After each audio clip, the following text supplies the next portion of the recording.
Have you ever experienced chest tightness, pain in your left arm, a racing heart, dizziness or shortness of breath, and immediately thought something was seriously wrong with you, only to get checked medically and be told everything is fine? But even after hearing that, the fear still stays with you because the symptoms feel so real.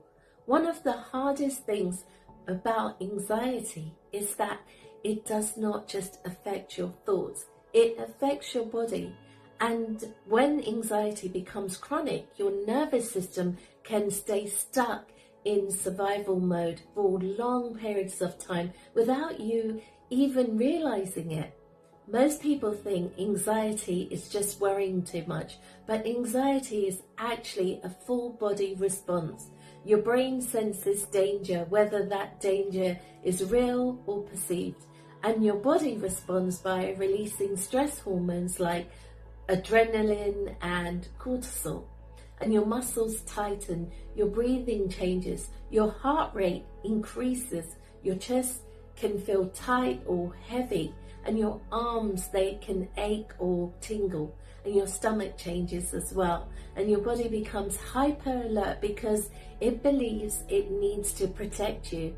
The problem is that once you become frightened by the symptoms themselves, the cycle keeps feeding itself. You notice chest tightness, your mind panics, your nervous system becomes more activated, and suddenly the symptoms intensify.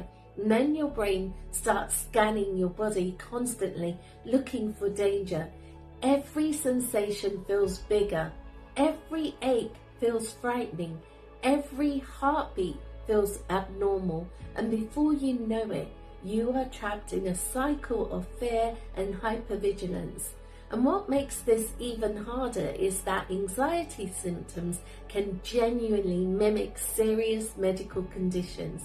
So that chest tightness and left arm pain are particularly frightening because most people associate those symptoms with heart problems. So even when doctors reassure you medically, part of your nervous system still struggles to feel safe because fear has already conditioned your body into expecting danger. And this is where people often become exhausted emotionally.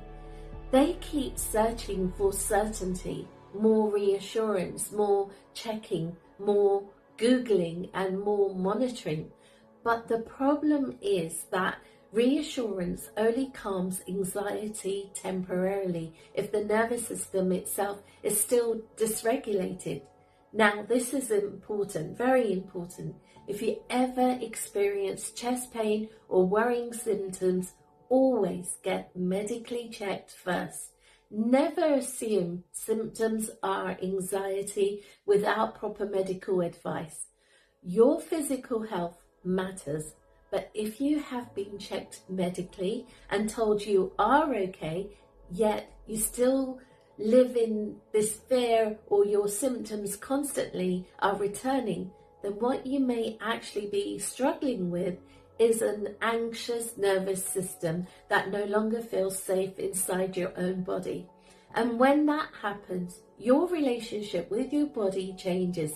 Instead of feeling connected to it, you become frightened of it. You stop trusting it. You analyze every sensation. Your body no longer feels safe. It doesn't feel like it's in a safe place to exist because your nervous system has learned to associate physical sensations with danger. So what should you actually do if this is happening to you? The first thing is to stop fighting your body constantly. Most anxious people spend all day resisting sensations, fearing sensations, or trying to make them disappear immediately. But the fear keeps the nervous system activated.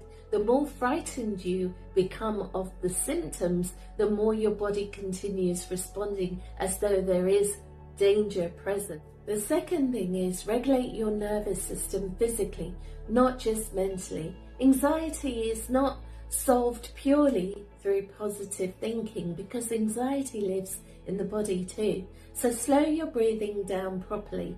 Relax your shoulders consciously, reduce overstimulation, and prioritize sleep. Move your body gently, reduce constant caffeine or nervous system stimulants if they worsen symptoms for you. So give your body signals of safety consistently instead of signals of danger. And the third thing is, become aware of your thought patterns. Anxiety often creates catastrophic thinking.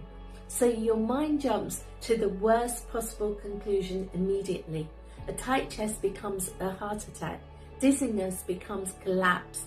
A skipped heartbeat becomes danger. And while those fears feel convincing, anxious thinking can often magnify physical sensations because the nervous system is already heightened. Another important part of healing is understanding that your body is not trying to hurt you. Your body is trying to protect you. And your nervous system believes it is helping you survive. So the issue is that the alarm system has become oversensitive. So healing often involves teaching your mind and your body how to feel safe again gradually, rather than constantly living in anticipation or danger. And this takes patience because anxious nervous systems don't calm overnight. Many people expect instant relief, then panic when symptoms return. But recovery is usually about repetition and consistency. Repeatedly calming the nervous system, knowing what works for you, repeatedly responding differently to fear, and repeatedly creating safety internally instead of reinforcing the panic. You also need to stop judging yourself for struggling with anxiety physically. So many people feel embarrassed by it because others cannot always see what is happening internally. But anxiety is exhausting. Living in survival mode is exhausting. Constantly monitoring your body is exhausting. And it's not about what other people understand, it's about you. So don't worry about the misunderstandings. But know this, you're not being weak or dramatic or imagining things. Your nervous system is overwhelmed. And the good news is that your nervous system can heal when they're understood and supported properly. The first step is understanding what is happening within you instead of immediately fearing yourself. And the second is becoming aware of your patterns, keeping your nervous system activated. And the third step is learning how to regulate your mind, body consistently over time.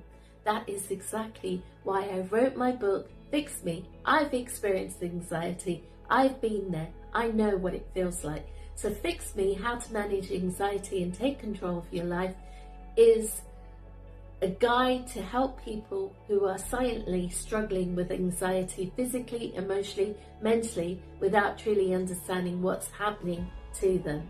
My book Fix Me is linked in the bio, and if this video resonated with you, make sure that you like, share and subscribe to my channel for more content on emotional well-being and regulating your nervous system and building a healthier relationship with yourself and others. I'll see you in the next video.